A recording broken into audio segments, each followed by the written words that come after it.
দেশে ত্রয়োদশ জাতীয় সংসদ নির্বাচনকে সামনে রেখে সকল রাজনৈতিক দলের নির্বাচনী প্রস্তুতি এখন তুঙ্গে।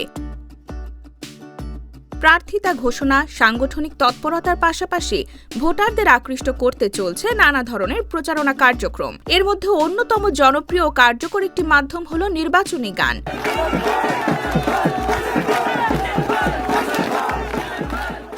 বিগত নির্বাচনগুলোর অভিজ্ঞতা থেকে দেখা যায়, প্রচারণা কেন্দ্র করে রাজনৈতিক দলগুলো নিয়মিতভাবে বিশেষ গান প্রকাশ করে থাকে। এসব গান দলীয় আদর্শ, স্লোগান ও আবেগকে তুলে ধরে এবং খুব দ্রুতই সামাজিক যোগাযোগ মাধ্যমে ছড়িয়ে পড়ে। এবারের নির্বাচনও এর ব্যতিক্রম নয়। ত্রয়োদশ জাতীয় সংসদ নির্বাচনকে সামনে রেখে প্রধান কয়েকটি রাজনৈতিক দলের নির্বাচনী গান ইতিমধ্যেই সোশ্যাল মিডিয়ায় ব্যাপক সাড়া ফেলেছে। বাংলাদেশ জাতীয়তাবাদী দলের প্রচারণায় ব্যবহৃত হচ্ছে সবার আগে বাংলাদেশ গানটি, যা দেশপ্রেম ও জাতীয়তাবাদের বার্তা তুলে ধরছে।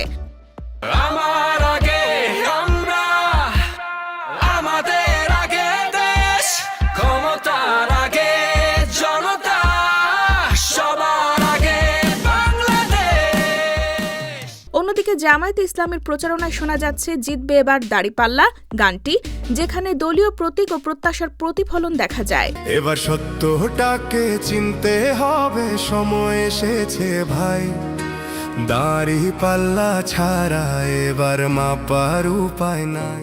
পাশাপাশি জাতীয় নাগরিক পার্টি এনসিপির প্রচারণায় ব্যবহৃত হচ্ছে শাপলাকলি গানটি, যা ভিন্ন সুর ও ভাবনার মাধ্যমে শ্রোতাদের দৃষ্টি আকর্ষণ করছে।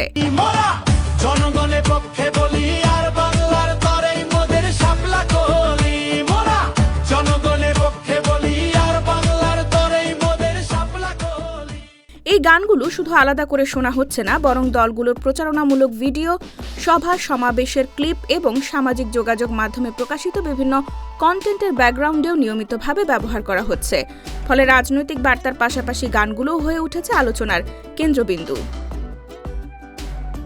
এখন প্রশ্ন হলো, এই তিনটি গানের মধ্যে কোনটি শ্রোতাদের কাছে বেশি সুন্দর ও প্রভাব ফেলতে সক্ষম হয়েছে?